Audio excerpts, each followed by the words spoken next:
किसान मित्रों नमस्कार। प्याज एवं लहसुन की खेती से जुड़ी कुछ अहम खबरें तथा महत्वपूर्ण जानकारी के साथ समस्याओं के सटीक निराकरण के लिए हम आपके लिए लाए हैं किसानों का हमसफर प्याज एवं लहसुन समाचार। प्याज एवं लहसुन समाचार के इस 14वें अंक में मैं डॉक्टर शैलेंद्र गाडगे, प्रधान वैज्ञानिक, प्याज एवं लहसुन अनुसंधान संस्थान की ओर से आप सभी का स्वागत करता हूं। चलिए इस अंक की शुरुआत करते हैं किसान सलाह से। किसान सलाह में हम जानेंगे प्याज का अच्छा भंडारण कैसे करें, इस बारे में। प्याज की हार्वेस्टिंग के बाद जो सबसे पहला और मुख्य यूनिट ऑपरेशन या जो काम होता है वो होता है क्यूरिंग, जिसके बारे में आप जानते हो कि दो प्रकार की क्यूरिंग की जाती है। एक होती है फील्ड क्यूरिंग, जिसमें खेत में ही प्याज को निकाल के पत्तों के नीचे ढक दिया जाता है, और दूसरी होता है शेड क्यूरिंग, जिसको प्याज को किसी शेड के किसी कंपार्टमेंट में वहाँ पे रखा जाता है, और 6 से 7 दिन तक उसको रखने के बाद उसमें उसकी जो फील्ड की जो गर्मी होती है या वो हटने के बाद जो प्याज अच्छे तरीके से सूख जाता है, उसके बाद हम भंडारण में उसको ले आते हैं। तो भंडारण करने से पहले तो जो सबसे ज़रूरी चीज़ है ये देखनी है कि प्याज को हमें अलग अलग वर्गों में ग्रेडिंग हमने इसकी कर लेनी चाहिए। वैसे प्याज में 5 प्रकार के ग्रेड्स किए जाते हैं, परंतु किसान मिनिमम 3 प्रकार के, जैसे बड़ा प्याज, मध्यम प्याज और छोटा प्याज, इतनी कम से कम इस प्रकार की ग्रेडिंग या वर्गीकरण इसका करके उसका भंडारण किसानों ने करना चाहिए। अब इसमें आप देख रहे हैं मेरे पीछे जो 2 रो प्रकार की दो पाखी या इसको डबल रो प्रकार की जो चाल है, तो इसमें आप देख सकते हैं कि ये एक modified side and bottom ventilator प्रकार का यह जो भंडारण गृह है, इसे मॉडिफाइड साइड एंड बॉटम क्यों कहा जाता है? तो इसका आप नीचे से आप देख सकते हैं कि इसका जो फर्श है यह 1.5 से 2 फीट तक इसको उठाया गया है, ताकि नीचे से भी ये हवादार बना रहे और साइड से भी इसमें हवा लगती रहे। और बारिश से सुरक्षा के लिए आप देख सकते हैं कि एस्बेस्टस शीट को साइड से भी इसे लगाया गया है। तो इस प्रकार से भंडारण करने से ये इसमें एक प्याज को एक अच्छे तरीके से इसमें रखा जा सकता है। तो आप जो वर्गीकरण, आप प्याज की जो ग्रेडिंग कर रहे हैं, तो अंदर अलग अलग कंपार्टमेंट्स बने हुए हैं, इसमें भी आप रखते समय प्याज को अलग अलग कंपार्टमेंट में ही इसको रखना चाहिए, जैसे बड़ा प्याज अलग, मध्यम प्याज अलग और छोटा प्याज अलग। इससे जो क्योंकि ये नेचुरल वेंटिलेटेड प्रकार के ये जो भंडार गृह होते हैं, तो जो हवा का संचालन है वो एक अच्छी तरीके से हो सकता है, जिससे प्याज में भंडारण के दौरान होनारी जो क्षति या जो लॉसेस है ये कुछ हद तक हम इसमें इसको कम कर सकते हैं। तो आगे हम इसको अंदर जाके देखेंगे कि हमने इसको किस प्रकार से इसका प्याज का भंडारण किया हुआ है। प्याज को भंडारण करने के लिए हम देख रहे थे कि प्याज को हम अलग अलग ग्रेड्स में या वर्गीकरण उसका कर देते हैं, जैसे बड़ा, मध्यम और छोटा। और वो होने के बाद यहाँ पे आप देख रहे हैं कि ये जो 2 पाखी मतलब 2 रो प्रकार की ये जो हमारी चाल है, इसमें हमने अलग अलग तरह के कंपार्टमेंट्स किए हुए हैं। इस कंपार्टमेंट में हम अलग अलग वर्गीकृत किया हुआ जो प्याज है उसको हम इसमें भंडारण करते हैं। इसमें आप देख रहे हैं कि यहाँ पे हमने जो एक मध्यम प्रकार का जो प्याज है उसको हमने रखा हुआ है। इसको भंडारण करते समय हमने ये इस प्रकार के जो पाइप से, प्लास्टिक PVC पाइप से उसको केसिंग, या आप बोरवेल का केसिंग पाइप भी जिसको कहते हैं, उस तरह का भी आप पाइप इसमें लगा सकते हैं। लगभग इस एक कंपार्टमेंट की जो कैपेसिटी है 2.5 से 3 टन इसकी एक कैपेसिटी, उसमें हम अनुमानित एक दो पाइप्स हम इसमें लगा देते हैं, जिससे इसमें जो एक हवा का जो संचालन है वो एक अच्छे तरीके से होता रहता है। दूसरी बात है कि जो गर्म हवा या गर्मी इसमें पैदा होती है वह भी उस पाइप के ज़रिए बाहर निकल जाती है। इससे प्याज के भंडारण में इसमें लाभ होता है, और जो क्षति होनी वो कुछ हद तक ये कमी हो सकती, इसमें कमी लाई जा सकती है। आज की विस्तृत चर्चा में हम जानेंगे खरीफ प्याज की पौधशाला के लिए खेत की तैयारी कैसे करें, इस बारे में।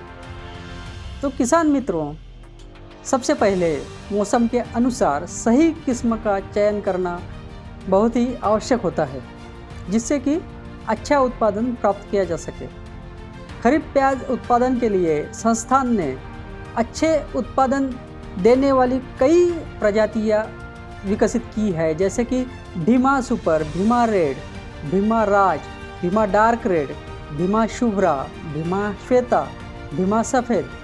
इन किस्मों का बीज आप संस्थान से प्राप्त कर सकते हैं। 1 हेक्टेयर में रोपाई के लिए पौध प्राप्त करने हेतु लगभग 5 से 7 किलोग्राम बीज को 0.05 हेक्टेयर में बोकर पौधशाला तैयार करने की आवश्यकता होती है। सबसे पहले खेत की गहरी जुताई करनी है, जिससे कि कीट के कोष और खरपतवार के बीज सूर्य के प्रकाश से नष्ट हो जाएं। खेत की 3 से 4 बार जुताई करें और क्यारियाँ तैयार करने से पहले पिछली फसल के बचे हुए अवशेष और खरपतवार हटा दें। बीज बोने से पहले नाइट्रोजन, फास्फोरस और पोटैश का 2-1 किलोग्राम पर 500 वर्ग मीटर तथा अच्छी तरह से सड़ी हुई आधा टन गोबर की खाद आखिरी जुताई के समय डालें। निरोगी पौध प्राप्त करने के लिए गोबर खाद में 1250 ग्राम प्रति हेक्टेयर की दर से ट्राइकोडर्मा विरिडी मिलाएं। पौधशाला के लिए 10 से 15 सेंटीमीटर ऊंचाई, 1.2 मीटर चौड़ाई और सुविधा के अनुसार लंबाई की उठी हुई क्यारियाँ तैयार करनी है। बुआई से पहले बीज का उपचार थीरम या कार्बेंडाजिम 2 से 3 ग्राम प्रति किलोग्राम बीज की दर से करें। यह मृदा जनित रोगों से पौधों को बचाने में सहायता करता है। आर्द्र गलन से पौधों को बचाने के लिए एवं स्वस्थ पौध प्राप्त करने के लिए 10 से 15 ग्राम ट्राइकोडर्मा विरिडी प्रति किलो बीज मात्रा का उपयोग कर सकते हैं। बीज को 50 मिलीमीटर से 75 मिलीमीटर के अंतर पर कतार में बोना है। बुआई के बाद बीज को अच्छी तरह सड़ी हुई गोबर की खाद या कंपोस्ट से ढक दे और फिर हल्के पानी का छिड़काव करें। पानी टपक एवं फव्वारा सिंचाई के माध्यम से दें। पौधशाला में खरपतवार नियंत्रण के लिए बुआई के तुरंत बाद 30 मिलीमीटर पेंडिमिथलन 10 लीटर पानी में मिलाकर छिड़काव करें। यह खरपतवार को उगने से पूर्व ही नष्ट कर देता है। बुआई के 20 दिनों के बाद हाथ से निराई करें। निराई के बाद 1 किलोग्राम प्रति 500 वर्ग मीटर की दर से नाइट्रोजन डालें। मर रोग जैसे मृदा जनित रोगों के नियंत्रण के लिए मेटालेक्सिल एवं मैंकोजेब का 2 ग्राम प्रति लीटर कवकनाशी के घोल से जड़ों के पास मिट्टी को तर करें।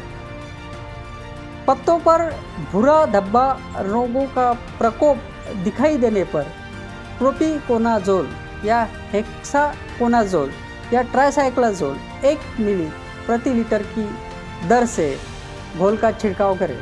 थ्रिप्स का प्रकोप ज़्यादा दिखने पर फिब्रोनिल 1 मिली प्रति लीटर या कार्बोसल्फान 2 मिली प्रति लीटर की दर से पत्तों पर छिड़काव करें। संस्थान के निदेशक ने भारतीय कृषि अनुसंधान परिषद, केंद्रीय शीतोष्ण बागवानी संस्थान श्रीनगर, जम्मू कश्मीर में एलियम दिवस 2024 के अवसर पर मुख्य अतिथि के रूप में सहभाग लिया। संस्थान के द्वारा विकसित प्याज के बीजों की बिक्री शुरू हो गई है। निदेशालय द्वारा विकसित खरीफ, लेट खरीफ और रबी की किस्में भीमा सुपर, भीमा रेड, भीमा राज, भीमा डार्क रेड, भीमा शक्ति, भीमा किरण, भीमा शुभ्रा, भीमा श्वेता, भीमा सफ़ेद, इन किस्मों के बीज किसान ऑनलाइन पेमेंट करके प्राप्त कर सकते हैं। बीजों को पूरे भारत में डाक द्वारा भेजा जाता है। डाक से ऑर्डर के लिए आप director.dogr@icar.gov.in पर ईमेल कर सकते हैं तथा संस्थान के टेलीफोन क्रमांक 02135 222 026 9423 185941 पर संपर्क कर सकते हैं तथा संस्थान में आकर आप बीज विभाग से बीज प्राप्त कर सकते हैं। इसके लिए आपको ऑनलाइन पेमेंट की सुविधा उपलब्ध है। महाराष्ट्र के पारनेर तालुका के किसान श्री बाला साहेब धोंडीबा सालवे ने व्हाट्सएप पर पूछा कि नर्सरी में पीला और मर रोग का प्रबंधन कैसे करें। नर्सरी में पीला रोग के प्रबंधन के लिए नर्सरी को BBF बेड पर तैयार करें और उचित पानी निकासी वाली जगह का चयन करें। नर्सरी का स्थान हर बार बदलना चाहिए। बुआई से पहले बीज का उपचार थीरम या कार्बेंडाजिम 2 से 3 ग्राम प्रति किलोग्राम बीज की दर से करें। यह मृदा जनित रोगों से पौध को बचाने में सहायता करता है। स्वस्थ पौधा प्राप्त करने के लिए ट्राइकोडर्मा विरिडी 1250 ग्राम प्रति हेक्टेयर का भी उपयोग कर सकते हैं। याद रखें, आप व्हाट्सएप या फ़ोन पर भी प्याज एवं लहसुन की खेती की समस्याओं के समाधान के लिए संस्थान से संपर्क कर सकते हैं, जिसके लिए संस्थान का व्हाट्सएप नंबर है 84 59 71 55 76। किसान मित्रों, इस अंक का समाचार यहीं पर समाप्त होता है। नमस्कार। जय किसान, जय विज्ञान।